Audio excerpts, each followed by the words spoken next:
Ihim Bisem Yesua Hamasiah, salam sejahtera di dalam nama Tuhan Yesus Kristus.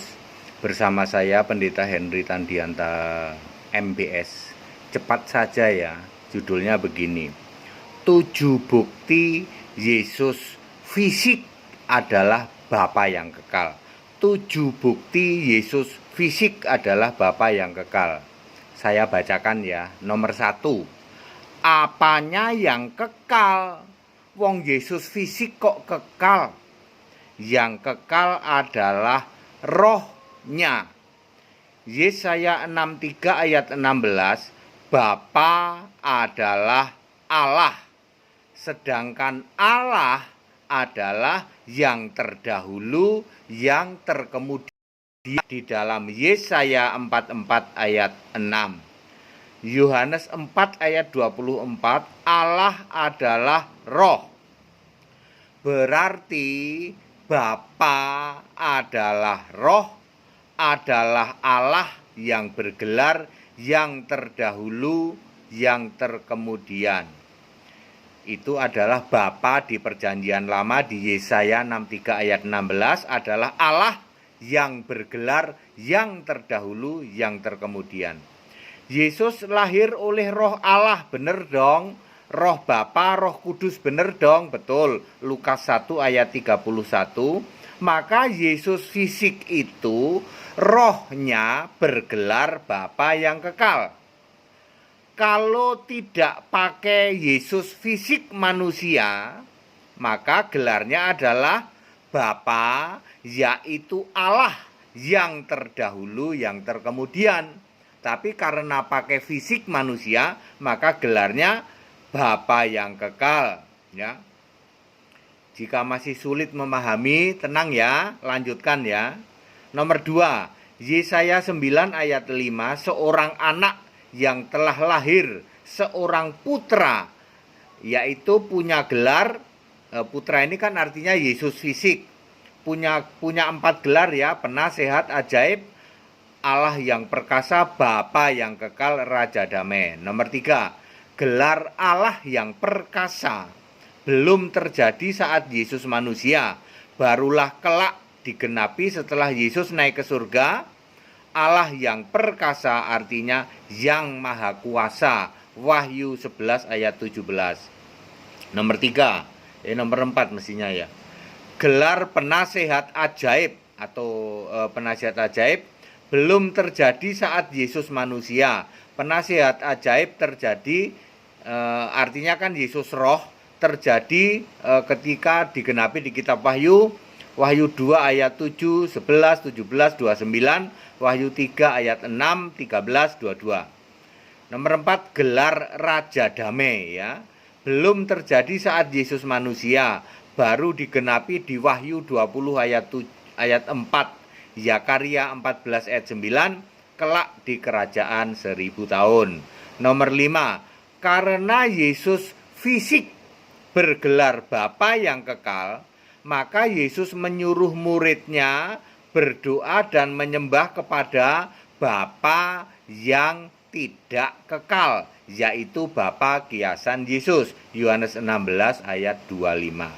Nomor 6, Bapa yang kekal adalah gelar Yesus fisik yang lahir dari roh. Oh ya, benar dong.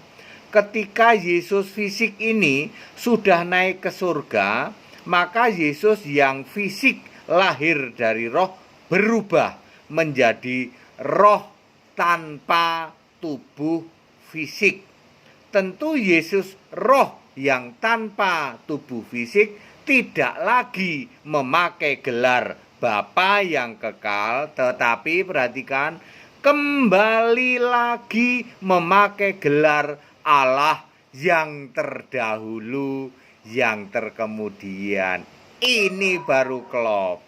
Itulah sebabnya Yesus di surga tidak memakai gelar Bapa yang kekal, sebab Yesus di surga adalah roh. Maka Yesus kembali memakai gelar Allah yang terdahulu, yang terkemudian, yang disebut Alfa Omega. Wahyu 21 ayat 6. Yesus Allah, Wahyu 21 ayat 7. Maka clear, Yesus adalah Allah yang bergelar, yang terdahulu, yang terkemudian, yaitu Alfa Omega. Yesus tidak bergelar Bapa yang kekal di surga, sebab tidak ada lagi fisik. Ya, clear sampai sini? Very clear. Bapa di perjanjian lama, yaitu, perhatikan ya, Bapa di perjanjian lama, yaitu Allah yang terdahulu dan terkemudian, dibentuk menjadi manusia yang bergelar Bapa yang kekal. Rohnya lo ya, yang bergelar Bapa yang kekal. Lalu Yesus yang fisik ini naik ke surga ya, sebagai roh ya, balik lagi memakai gelar yaitu Allah yang terdahulu yang terkemudian. Di kitab Wahyu disebut Alfa Omega. Wahyu 21 ayat 6, lalu Allah itu Wahyu 21 ayat 7. Very clear.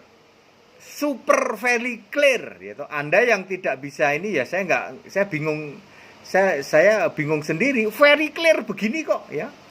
Saya ulang ya secara garis besar, Bapa di perjanjian lama. Ingat, Bapa di perjanjian lama adalah Allah yang terdahulu terkemudian. Lalu Bapa di perjanjian lama yang adalah Allah ini dibentuk jadi manusia, namanya Yesus. Yesus bergelar Bapa yang kekal. Harus ada fisik Yesus plus rohnya roh Allah. Makanya Yesus fisik yang punya roh Allah ini bergelar Bapa yang kekal. Ketika kembali ke surga sebagai roh, maka gelar Bapa yang kekal tidak dipakai lagi, tapi kembali memakai gelar Allah yang terdahulu yang terkemudian, yang disebut Allah Alfa Omega. Very clear, super clear. 7 bukti bahwa Yesus adalah Bapa yang kekal. Yesus fisik adalah Bapa yang kekal itu. Ikut sekolah Alkitab ya, supaya Anda ngerti semua seperti ya. Tidak pernah ada yang bisa jelasin seperti ini. Segala hormat, kemuliaan untuk Yesus Kristus, satu-satunya Allah yang benar. Tetap bersama saya, Pendeta Henry Tandianta MPS. Haleluya, amin.